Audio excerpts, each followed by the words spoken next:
Escudriñad las Escrituras, a la ley y al testimonio. Si no dijeren conforme a esto, es porque no les ha amanecido. Isaías 8:20. Cuando los hombres no quieren aprender de Dios, cuán colosal se vuelve su locura. Si desprecian la sabiduría que es de lo alto, Dios permite que comprueben su propia ignorancia muy dolorosamente. Cuando el hombre no quiere postrarse delante del Dios Altísimo, inmediatamente se construye un ídolo, hace una imagen de madera o de piedra y se degrada postrándose delante de la obra de sus propias manos. Cuando los hombres no quieren recibir el testimonio de la Escritura con respecto a la creación de Dios, enseguida comienzan a desarrollar teorías que son 1000 veces más ridículas que lo ridículo que pretenden encontrar en el texto bíblico, pues si no quieren aceptar la solución de Dios al problema, Él los deja que busquen otra a tientas, y su propia solución es tan absurda que con la sola excepción de ellos, todo el mundo tiene el suficiente sentido para reírse de lo que dicen. Y cuando los hombres abandonan el libro sagrado de la revelación, amigos míos, ¿a dónde van? Nos enteramos que en la época de Isaías acudían a lugares extraños, pues en el versículo 19 se afirma que preguntaban a los encantadores, a los adivinos que bisbiseaban y murmujeaban, sí, consultaban por los vivos a los muertos y se convertían en crédulos seguidores de nigromantes. Es asombroso que los hombres que más ferozmente llenan de vituperios a la fe sean notables por su credulidad. Uno de los mayores incrédulos del mundo, quien se ha autodenominado un libre pensador desde su nacimiento, camina ahora tambaleante hacia su tumba, creyendo en un extremado dislate que hasta un niño podría refutar. Sin preocuparse por tener a Dios en sus corazones, renunciando a la fuente viva, se han cavado cisternas rotas que no retienen el agua. Oh, que cada uno de nosotros fuera más sabio, que no abandonáramos la buena senda antigua, ni dejáramos el camino que Dios ha preparado para nosotros. Si despreciamos la guía de un Padre infalible, no es de extrañar que viajemos entre espinos y abrojos, y que desgarremos nuestra propia carne, y peor aún, que tropecemos en montes de oscuridad, y nos perdamos en el fondo de sus precipicios. Inquieran y lean en la palabra de Dios. Escudriñad las Escrituras, porque a vosotros os parece que en ellas tenéis la vida eterna, y ellas son las que dan testimonio de Jesucristo. Yo pienso que en esta crisis particular que sufren los asuntos religiosos, es imperativo que el ministro cristiano exhorte a su pueblo a que sostenga firmemente las doctrinas de la verdad, las palabras de Dios.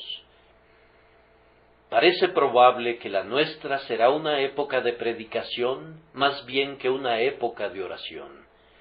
Vemos ahora por todas partes grandes asambleas que se congregan en salones y abadías para escuchar la predicación de la palabra, y es un signo ominoso de los tiempos que estas predicaciones no sólo sean patrocinadas ahora por los ortodoxos, sino aún por aquellos a quienes hemos considerado que son al menos de alguna manera herejes respecto a la antigua fe de la Iglesia protestante.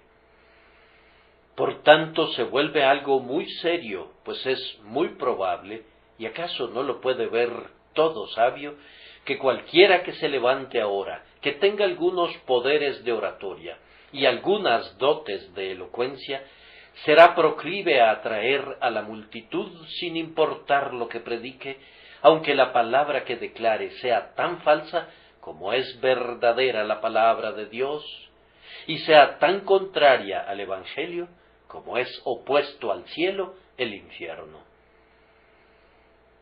No parece probable que en esta época atraiga a una multitud de seguidores, y no es también muy probable que a través de esa caridad espuria que está proliferando ahora entre nosotros, que quisiera amordazar las bocas de honestos recriminadores, nos resulte difícil reprender al impostor cuando surge, y nos sea difícil exponer la falsedad, aun cuando sea evidente para nosotros. Estamos ahora tan bien y felizmente compenetrados entre nosotros, y el disconforme y el miembro de la Iglesia establecida se han vuelto ahora tan amigables entre ellos, que tenemos que temer menos los efectos de la intolerancia extrema que los efectos del latitudinarianismo. Tenemos razones ahora para subirnos a la atalaya, no sea que se levanten algunos en medio de nosotros, la espuria progenie de estos felices tiempos de alianza evangélica, que reclamen nuestra caridad mientras predican lo que condenamos de lleno en nuestros corazones. ¿Y qué mejor consejo puede dar el ministro en tiempos como estos? ¿Qué libro podría recomendarles a sus oyentes? ¿Cómo los mantendrá firmes? ¿Dónde está el ancla que les dará para que la arrojen a las rocas? ¿O dónde están las rocas a las cuales tienen que arrojar el ancla? Nuestro texto es una solución a esa pregunta. Se nos proporciona aquí una grandiosa respuesta a la exhortación, a la ley y al testimonio. Si no dijeren conforme a esto, es porque no les ha amanecido. Primero, esta mañana voy a empeñarme en exhortarlos a llevar ciertas cosas a las que tememos que se les añada una importancia supersticiosa, a la ley y al testimonio. En segundo lugar, voy a intentar mostrarles los buenos efectos que se presentarán si cada uno de ustedes lleva rígidamente todo lo que oye y cree a la ley y al testimonio. Y, en tercer lugar, voy a darles algunas razones poderosas por las que deben someterlo todo a esta sagrada piedra de toque. Y voy a concluir ofreciéndoles algún pequeño consejo acerca de cómo pueden hacer esto verdadera y útilmente. Permítanme que los exhorte a llevar ciertas cosas a la ley y al testimonio. Primero, yo quisiera que confrontaran con el libro de Dios las ideas que fueron engendradas en ustedes por su temprano adiestramiento. La gente tiene muy enraizada la costumbre de decir: no nací en la Iglesia de Inglaterra, ¿no debería entonces continuar en ella? O, por otro lado, ¿no practicó mi abuela el bautismo por inmersión?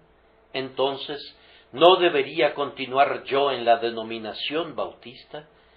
Ni Dios quiera que yo dijera algo en contra de sus venerables y piadosos parientes, o que ustedes fueran irrespetuosos con la enseñanza de ellos.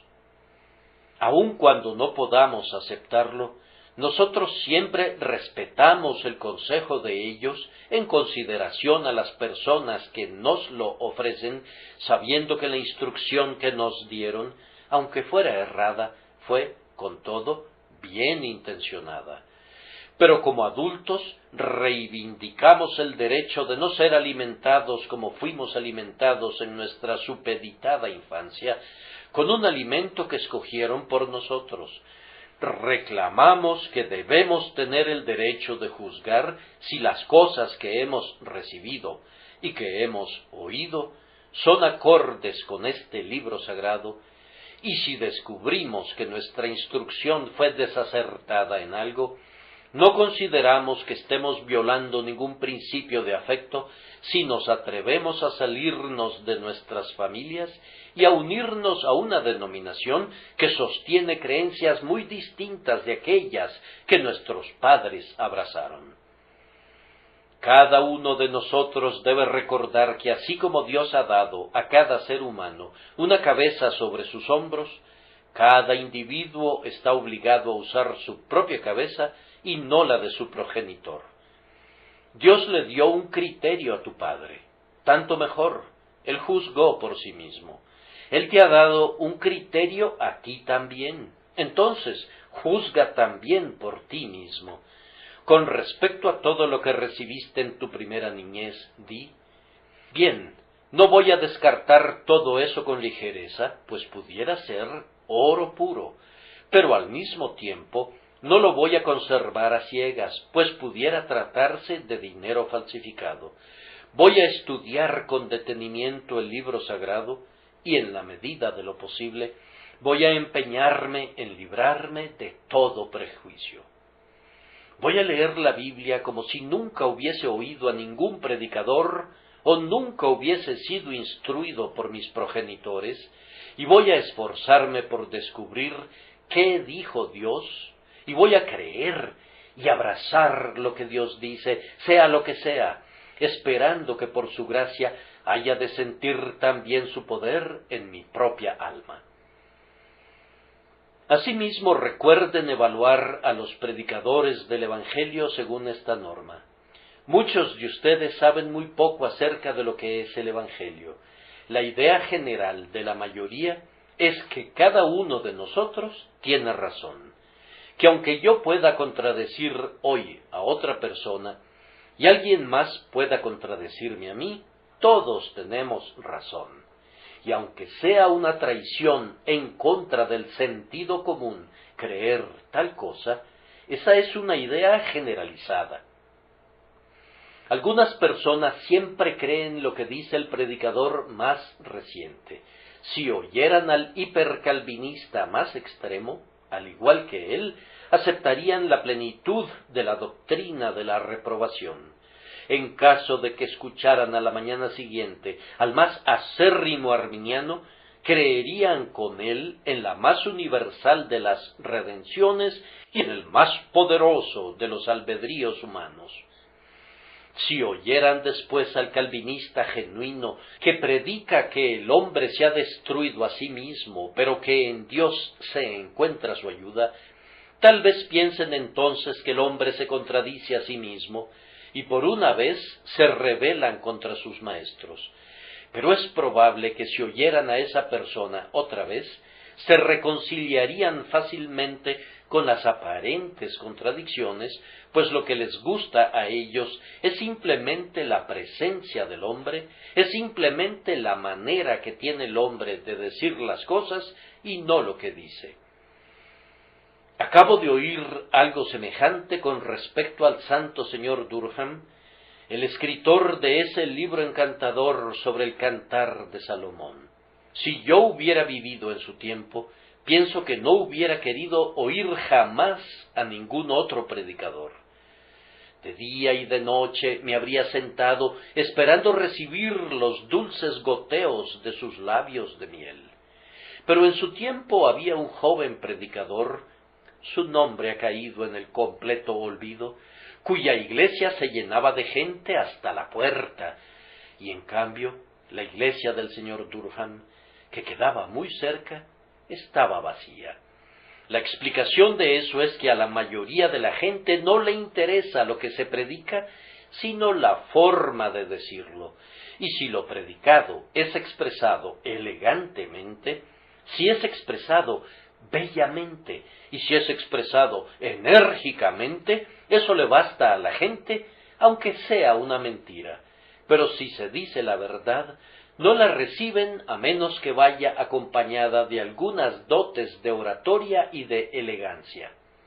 Ahora bien, al cristiano que ha superado su infancia no le importa cómo se expresa el predicador. Para él lo importante es lo que dice. Lo único que se pregunta es, ¿dijo la verdad? Se queda únicamente con el grano. Para él la paja no significa nada y el tamo menos. A él no le importan los arreglos de la fiesta ni la elaboración de los platillos. A él solo le importa lo que constituye alimento sólido para él mismo.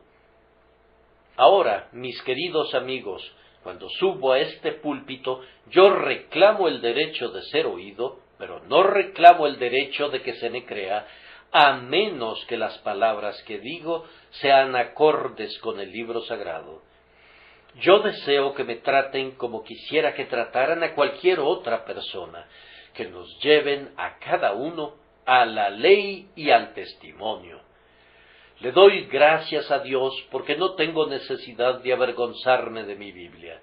Algunas veces me avergüenzo de esta traducción que hicieron de ella, viendo cómo, en algunos puntos importantes, no es fiel a la palabra de Dios, pero de la propia palabra de Dios puedo decir que es el varón de mi diestra, mi meditación tanto de día como de noche. Y si hubiese algo que predico que sea contrario a esta palabra, óyenlo en el cielo, escupan sobre ello y desprécienlo. La verdad está aquí. Lo que se les pide que reciban no es lo que yo digo, sino lo que dice mi Dios. Pónganme a mí y pongan a todos mis hermanos en la criba. Échennos a cada uno de nosotros en el fuego. Póngannos en el crisol de la verdad. Y lo que no sea acorde con la palabra de Dios debe consumirse como escoria. Hay otra clase de individuos que es muy contraria a esos seres a los que me he referido. Estos varones son sus propios predicadores. No le creen a nadie sino a ellos mismos, y sin que lo sepan, tienen múltiples razones para odiar al Papa, porque entre colegas siempre hay disensión, ya que ellos mismos son papas. Estas personas, cuando oyen que se predica una verdad, no la juzgan por la Biblia, sino por lo que creen que debería ser la verdad. Por ejemplo, he oído decir a alguien, después de haber oído la doctrina de la elección, o la doctrina de la redención particular, bien, esa doctrina no me agrada, no me gusta. Y luego comienza a blandir una objeción que ha fraguado en su propio yunque, pero sin intentar jamás citar algún texto de la Escritura para refutar a la doctrina. Sin referirse nunca a algún antiguo dicho de los profetas, se empeña en demostrar que la doctrina es un error, pero sólo juzgándola según su propia opinión, según sus deseos de lo que debería ser la verdad. ¿Qué pensarías de un hombre que le dijera a un astrónomo: vamos, de nada sirve que me digas que la constelación de Escorpión tiene tal y tal forma, pues yo te digo que no me gusta su aspecto? Mi querido amigo astrónomo, no pienso que la constelación de Escorpión debiera haber sido hecha de esa forma. Pienso que esta estrella debería haber sido puesta justo aquí, en vez de allí, y entonces todo estaría bien. El astrónomo simplemente le sonreiría y diría: tu opinión no tiene ninguna importancia, pues no altera los hechos. Si piensas que estoy equivocado, la forma correcta de contradecirme no es diciéndome dónde piensas que deberían estar las estrellas. Simplemente ven y mira a través de mi telescopio y ve dónde están las estrellas. Ahora bien, lo mismo sucede con la verdad. La gente dice: a mí no me gusta una verdad de ese tipo. Esa no es una refutación de esa verdad. La pregunta es: ¿está en la Biblia? Porque si está allí, nos guste o no nos guste, es un hecho, y lo que el ministro tiene que hacer es reportar los hechos que encuentra allí. Vamos, el astrónomo no puede disponer a las estrellas en una fila como si se tratara de una hilera de lámparas de gas para agradarte. Y el ministro no puede poner las doctrinas en la forma en la que tú deseas que sean puestas. Todo lo que el astrónomo hace es ubicarlas, y entonces dice: así es como están en el cielo. Entonces tú tienes que mirar al cielo para ver si es así. Todo lo que yo tengo que hacer es decirles lo que encuentro en la Biblia. Si no les gusta, recuerden que esa no es una refutación, y no me importa que les guste o no les guste. Lo único que cuenta es, ¿está en la Biblia? Si está ahí, no voy a detenerme para probarlo. Yo no vengo aquí para demostrar una doctrina en absoluto. Si está en la Biblia, es verdad. Ahí está. Yo la divulgo. Si la rechazas, lo haces para tu propia condenación, pues tú mismo crees que la Biblia es veraz, y yo te demuestro que está allí, y por tanto, tiene que ser verdad. ¿Debería ser acorde con tu mente? ¿Quisieras que la Biblia se adaptara a los designios de tu propio corazón? Si lo hiciera, sería algo sin valor. ¿Desearías tener un evangelio acorde con tus deseos? Entonces, para algunos de ustedes sería un evangelio que permitiría la lascivia. ¿Desearías tener una revelación diseñada para complacerte en tus lascivias y para que te entregues a tu orgullo? Si es así, has de saber que Dios no condescenderá jamás a alimentar tu altivez o tu desenfreno. La Biblia es un libro semejante a Dios. Él exige tu fe en ese libro, y aunque dieras coces contra él, es una piedra que no puede ser quebrada jamás, pero advierte que tú puedes ser despedazado sobre ella, sí, y puede caerte encima y aplastarte hasta convertirte en polvo. Entonces te suplico que cotejes tus propios pensamientos y tus propios sentimientos con la piedra de toque de la verdad, pues si no dijeren conforme a esto, es porque no les ha amanecido. Y hagan exactamente lo mismo con todos los libros que lean. Esta es una época de escribir libros y de imprimirlos. En estos tiempos, debido a la literatura periódica y a los libros que descansan en nuestros anaqueles, nuestras Biblias no son muy leídas. Voy a relatarles una historia veraz, tal como me fue contada ayer. Érase una vez un joven que ahora estudia para el ministerio, que era tan extraordinariamente ignorante de su propia Biblia, que cuando oyó a un joven ministro mencionar la historia de cuando Nabucodonosor fue echado de entre los hombres, hasta que su pelo creció como plumas de águila y sus uñas como las de las aves, al concluir el sermón, le dijo al ministro: bien, lo que le dijo a la gente fue una historia muy rara, ciertamente. ¿Dónde pescó esa historia? Vamos, le respondió el ministro, ¿no has leído nunca tu Biblia? La puedes encontrar en el libro de Daniel.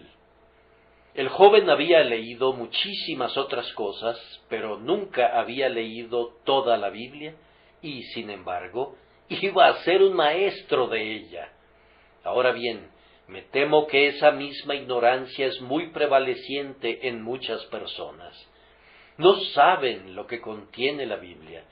¿Podrían decirte lo que está en el semanario del feligrés, o en el semanario del cristiano, o en la revista del congregante, o en la revista wesleyana, o en la revista bautista, o en la revista evangélica, y en todas esas publicaciones? Pero hay una antigua revista, una revista de armas, una revista de riquezas que olvidan leer. Ese es el libro anticuado llamado la Biblia. Ah, dijo alguien que estaba a punto de morir, que había sido un gran experto en los clásicos. Qué bueno hubiera sido que hubiera pasado tanto tiempo leyendo mi Biblia como el que invertí leyendo a Livio. Qué bueno hubiera sido ser tan riguroso en mis reseñas sobre la Santa Escritura como lo fui en las reseñas sobre Horacio.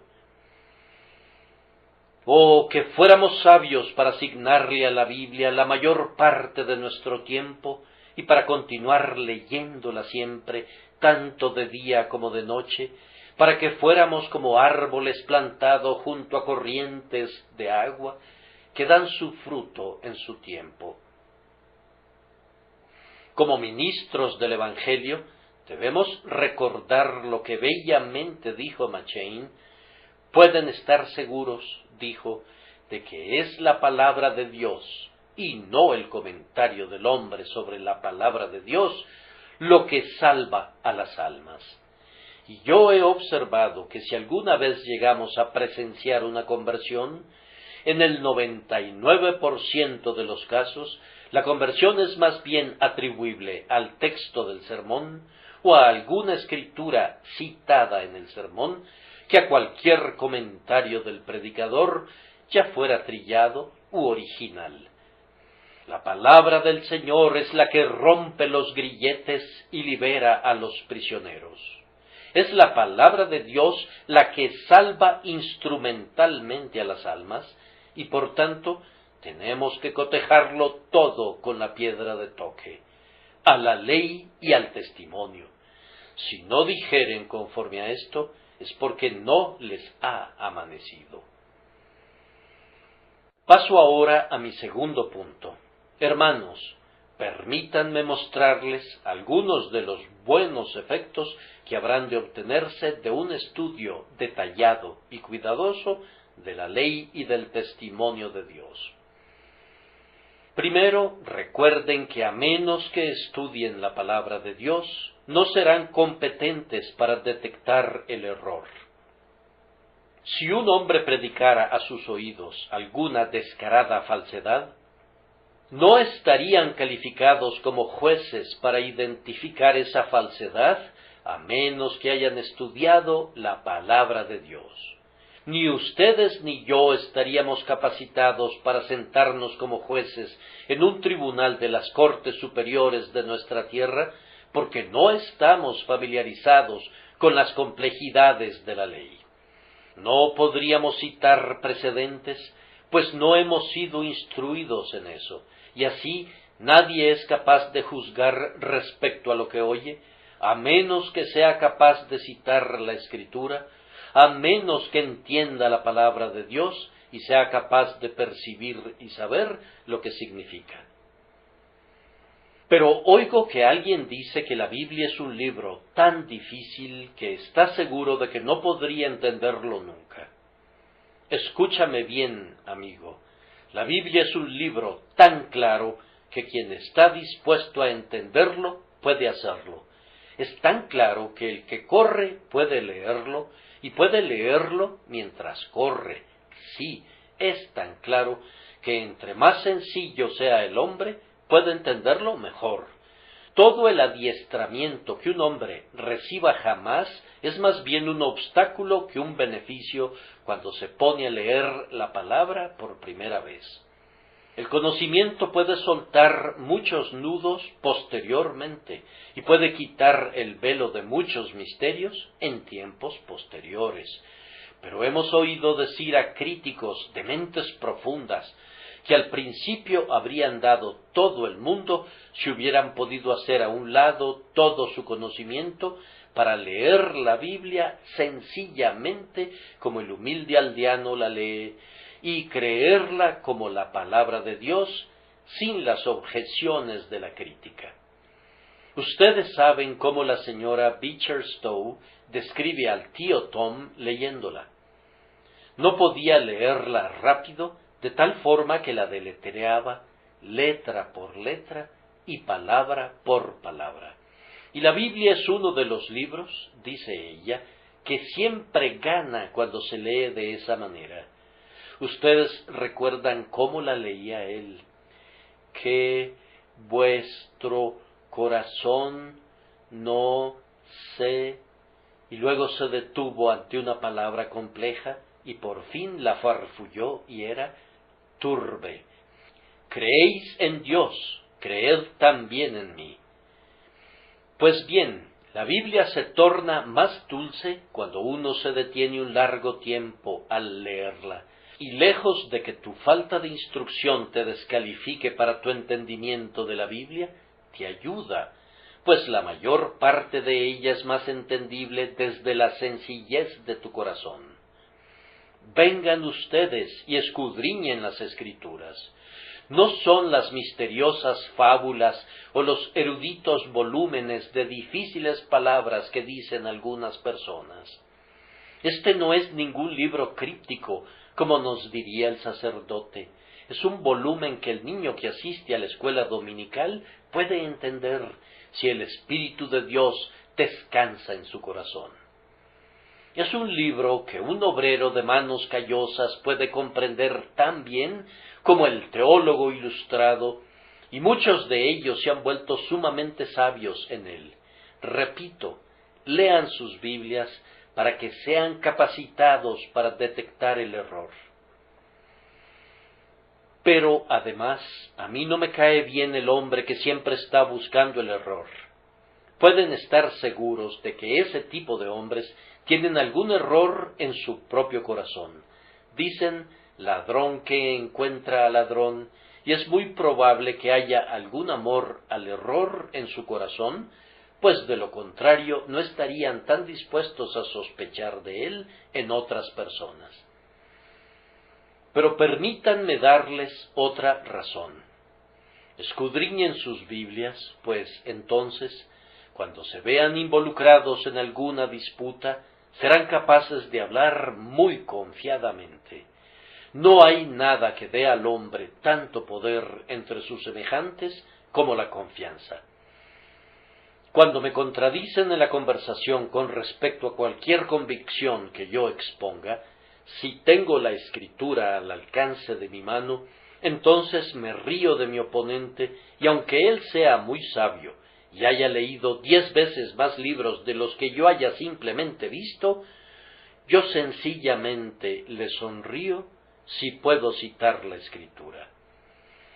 Entonces estoy confiado, estoy seguro y tengo certeza respecto al asunto, pues Jehová ha dicho así. Es un argumento que nadie puede refutar. Cuando un hombre tiene que hablar de una manera desconfiada, luce como un tonto.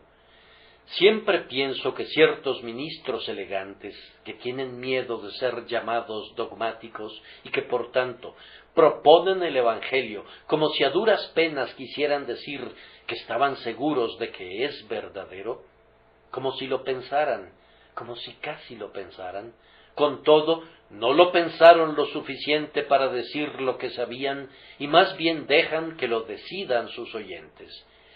Siempre pienso que al hacerlo demuestran la pequeñez de sus mentes.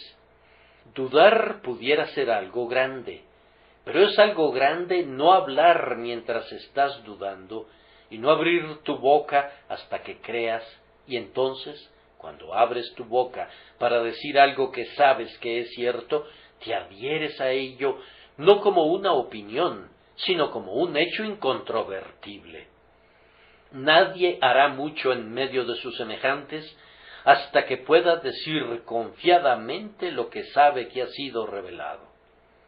Ahora, lectores de la Biblia, ustedes pueden alcanzar esta confianza, pero no pueden encontrarla en ninguna otra parte sino a los pies de la Escritura.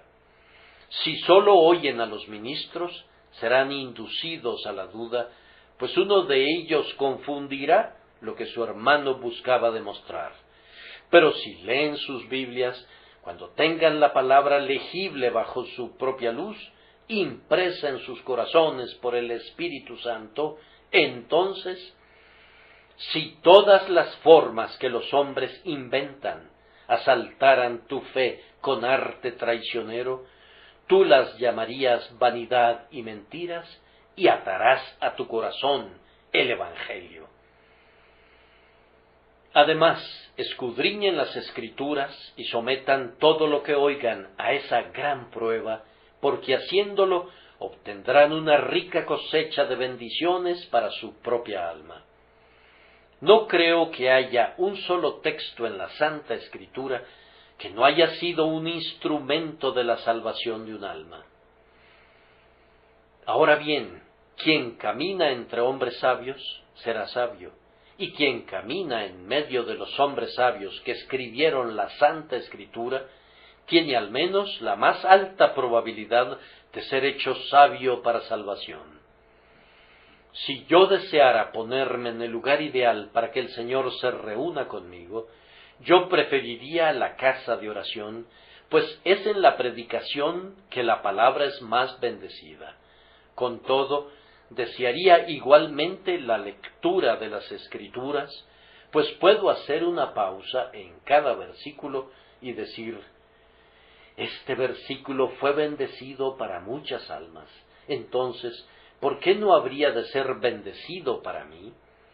Por lo menos estoy junto al estanque de Betesda, voy caminando en medio de sus pórticos, y quién sabe si el ángel agitará el estanque de la palabra mientras yazgo impotente a uno de sus costados, en espera de la bendición.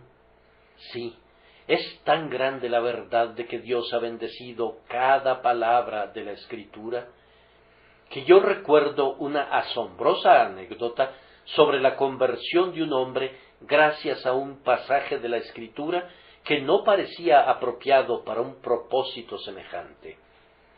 Ustedes conocen aquel capítulo de Génesis, ese capítulo muy opaco en donde leemos: fueron, pues, todos los días de Matusalén 969 años, y murió.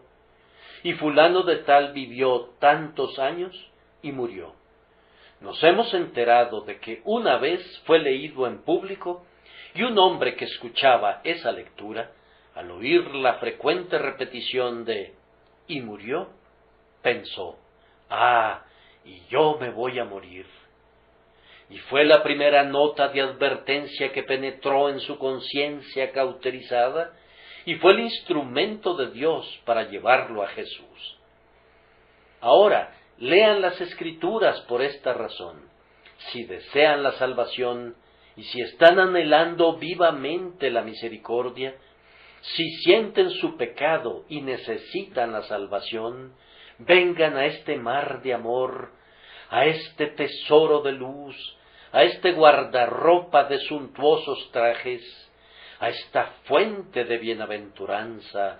Vengan ustedes y vean cómo son suplidas sus necesidades por medio de la plenitud de las riquezas de Jesús, quien es presentado claramente en esta palabra entre vosotros como crucificado. Y ahora, tan brevemente como me sea posible, permítanme exhortarlos nuevamente a una constante y perpetua lectura de la palabra de Dios, no sólo por las razones expuestas hasta ahora, sino por otras más importantes. Han salido muchos falsos profetas en el mundo. Yo les suplico, entonces, si no quieren ser engañados, que sean diligentes en el estudio de la palabra de Dios. Según nos informa el doctor Livingstone, en ciertos tramos de sus viajes, sus guías eran tan ignorantes o estaban tan decididos a engañarlo, que habría sido mucho mejor viajar sin ellos que con ellos. Él tenía que referirse constantemente a su brújula para no ser engañado. Ahora, yo no diría alguna cosa dura si no creyera que es verdad, pero yo pienso solemnemente que hay algunos supuestos maestros de la palabra que son ya sea ignorantes de las cosas espirituales en sus propios corazones, o están tan resueltos a predicar cualquier cosa menos a Cristo, que podrías estar mejor sin ellos que con ellos, y por eso tienen una absoluta necesidad de referirse perpetuamente a esta grandiosa brújula, mediante la cual únicamente pueden encauzar su camino. Yo desprecio una caridad que después de todo no es caridad. Tengo que decirles lo que creo. Algunos quisieran que yo dijera desde aquí: todos los que son eminentes predicadores son ciertamente predicadores fidedignos. Ahora bien, yo no puedo afirmar eso. Cuando oigo que un hombre predica la doctrina de la justificación sólo por la fe, por medio de los méritos de Cristo, yo le extiendo mi mano y lo llamo mi hermano, porque está en lo correcto en cuanto a lo esencial. Pero al hacer esto, estoy muy lejos de aprobar muchas de sus otras convicciones. Pudiera ser que él niegue el poder eficaz del Espíritu en la conversión. Pudiera ser que no sostenga la doctrina de la total depravación de la raza humana, que no insista en la libre gracia soberana, que no predique ni enseñe la doctrina de la sustitución y de la satisfacción por medio de Cristo. Ahora, yo no me voy a engañar diciéndoles que en lo que ese hombre difiera de la palabra de Dios, tiene razón. Sin duda ese hombre podría ser bendecido para la salvación de ustedes, pero pudiera haber una maldición en su ministerio a pesar de todo, de manera que aunque pudieran ser salvados por su ministerio, pudieran quedar sujetos a servidumbre durante toda su vida por culpa de él, y pudieran andar gimiendo en vez de estar cantando, pudieran andar sollozando en vez de experimentar una sagrada explosión de alegría. Tú estudias con tal y tal individuo que fue el instrumento de tu conversión, pero él te dice que tu salvación depende de ti mismo y no del poder de Cristo. Él insiste en que tú, después de todo, puedes perder la gracia y ser echado fuera. Él te dice que aunque seas salvo, Dios no te ama más de lo que amó a Judas, que no hay tal cosa como un amor especial, que no hay tal cosa, en efecto, como la elección. Él te dice que otros podrían haber venido a Cristo igual que tú, y que no hubo ningún poder especial aplicado a tu caso que fuera mayor que cualquier otro. Bien, si no te conduce a gloriarte en el hombre, a engrandecer a la carne y algunas veces a confiar en ti mismo, o por el contrario, si te condujera a turbarte cuando no hay necesidad de sentir turbación, yo me maravillaría, ciertamente, en la medida que su doctrina sea falsa y tienda a extraviarte. Podría ser el instrumento de tu salvación, y con todo, podría fallar en muchos puntos en ministrarte para tu edificación y consuelo. Por tanto, si no quieres ser confundido de esa manera, escudriña las Escrituras. Pero, hay un grave peligro de ser conducido radicalmente al extravío. Pudieran oír todo lo que el ministro diga, pero él podría olvidar decirles la parte vital de la verdad. Pudiera tratarse de alguien que se deleite en las ceremonias, pero que no insiste en la gracia que contienen. Él podría proponerles la rúbrica y el sacramento y decirles que hay eficacia en la obediencia al uno y en la atención al otro, pero podría olvidar decirles que el que no naciere de agua y del Espíritu no puede ver el reino de Dios. Ahora bien, bajo un ministerio así, no sólo podrían ser conducidos al extravío, sino que, podrían ser destruidos por completo. Pudiera ser alguien que insista mucho en la moralidad de la vida. Podría decirte que seas honesto, justo y sobrio, pero tal vez pudiera olvidar decirte que se requiere de una obra más profunda que la mera moralidad. Pudiera recorrer la superficie, pero sin hundir nunca la lanceta en la profunda úlcera de la corrupción de tu corazón. Él pudiera darte una dosis paliativa, alguna medicina que pudiera quietar tu conciencia, pero podría no decirte: no hay paz para los malos, dijo Jehová. Pudiera ser uno de esos que profetiza cosas pulidas, que no quiere turbarte. Y, recuerda que tu ministro pudiera ser un instrumento en las manos de Satanás para vendar tus ojos y conducirte al infierno, mientras tú pensabas en todo momento que ibas en camino al cielo. Y óiganme todavía, yo no me excluyo de mi propia censura. Pudiera ser posible, Yo le pido a Dios que no sea así, que yo mismo pudiera haber confundido la lectura de la Santa Escritura, que pudiera haberles predicado un evangelio diferente, no que haya otro, y por tanto exijo de ustedes que mi propia enseñanza y la enseñanza de cualquier otro hombre, ya sea escrita o de palabra, sea siempre llevada a la ley y al testimonio, para que no los engañemos y no los conduzcamos al extravío. Ah, queridos oyentes, sería algo terrible que yo fuera el instrumento de conducir a cualquiera de ustedes al abismo. Aunque en alguna medida su sangre ha de ser sobre mi cabeza, si yo los engañara, con todo, yo les suplico que recuerden que no soy responsable por sus almas, más allá del punto donde mi poder me lleve. Si son conducidos al error por mi culpa, después de esta solemne declaración mía, serán ustedes tan ciertamente culpables como si yo no los hubiera guiado al error. Pues yo les encargo que así como aman a sus propias almas, así como quieren garantizar la eternidad, no pongan más confianza en mí de la que pondrían en cualquier otro hombre, sólo en la medida que pueda demostrar por el infalible testimonio de la palabra de Dios que lo que he dicho es verdad. Apéguense siempre a esto, a la ley y al testimonio. Si no dijeren conforme a esto, es porque no les ha amanecido. Oí una historia que recuerdo haberles contado antes, de una joven que salió de este lugar diciendo: bueno, a mí no me gusta el señor Spurgeon del todo. Su doctrina es enrevesada. Dijo tal y tal cosa. Y luego la joven citó un texto de la Biblia como algo muy perverso que yo había dicho, algo acerca de que el alfarero tiene poder sobre la arcilla.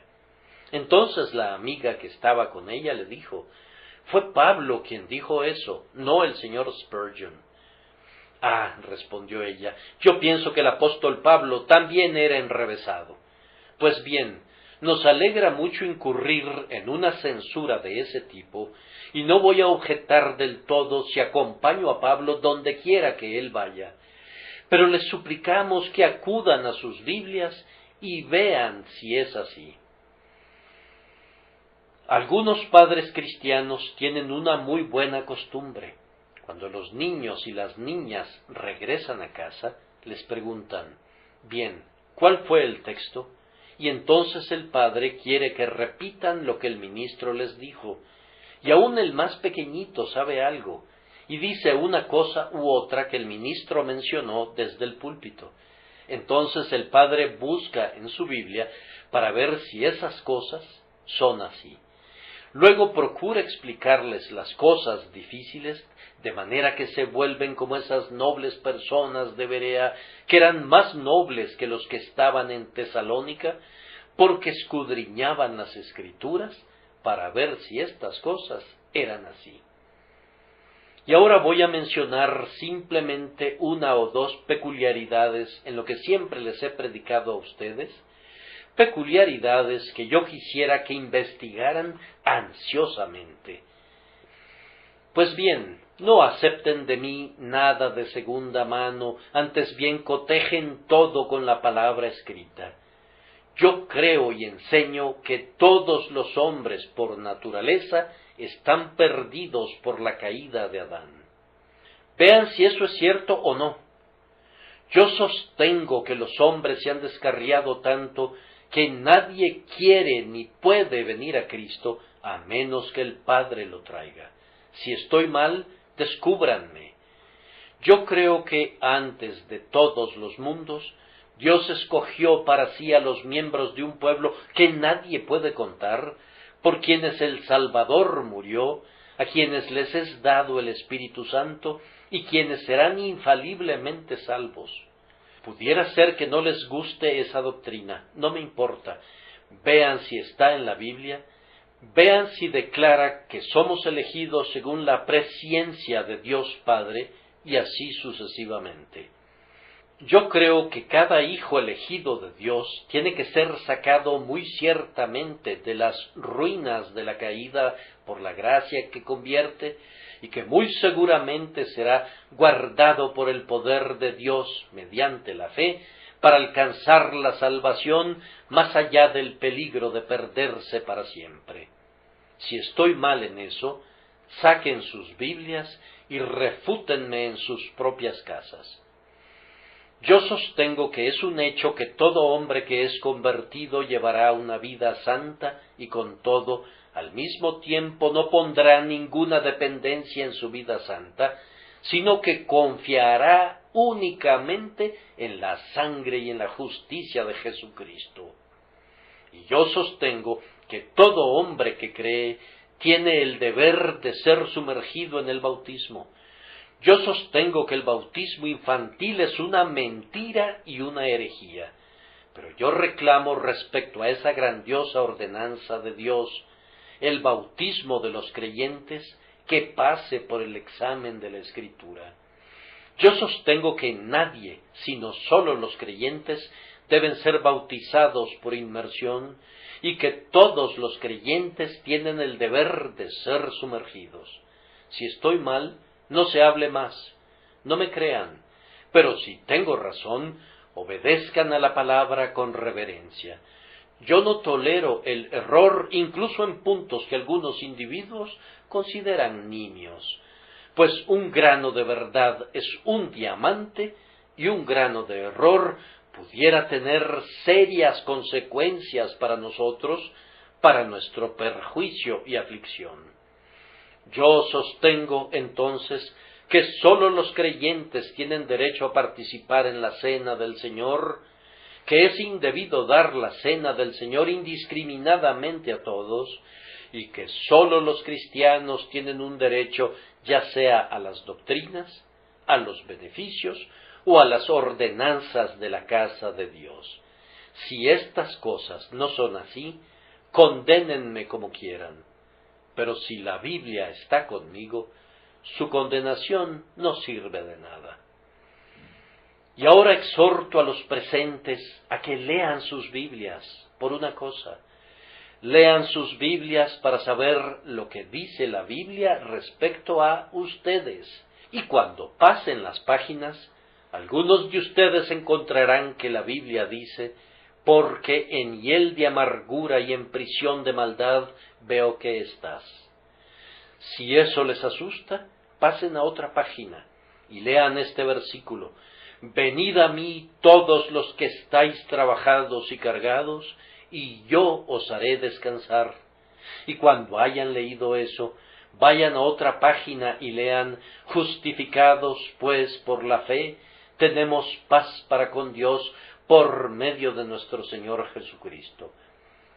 Les ruego que no se aparten de sus Biblias hasta que el polvo de ellas los condene, más bien sáquenlas, pónganse de rodillas, pidan el espíritu de la divina enseñanza y pasen estas páginas en una búsqueda diligente y vean si pueden encontrar allí la salvación de sus almas a través de nuestro Señor Jesucristo. Que la bendición de Dios sea con ustedes al hacerlo, por medio de Jesucristo. Amén.